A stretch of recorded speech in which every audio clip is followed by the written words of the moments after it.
రణీయాన్ Mahato మహీయాన్. It is the smallest. పరమాణువు నుంచి మేరు పర్వతం వరకు కూడాను దీని యొక్క స్వరూపమే.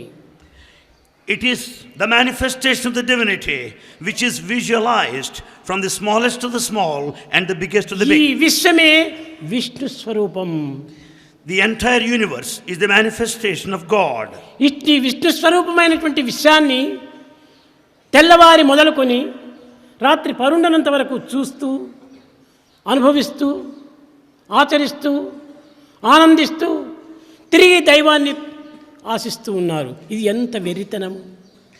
Right from the time we get up from bed and retire at night, we experience, we visualize, we enjoy the blissful company of Lord, yet we are in search of God.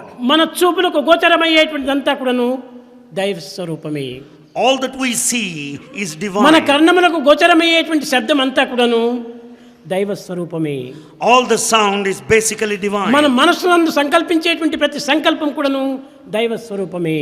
Every thought is prompted by God. హృదయం నుండి ఆవిర్భవించేటువంటి ఆనందమంతయు దైవ స్వరూపమే. Bliss that arises from heart is God.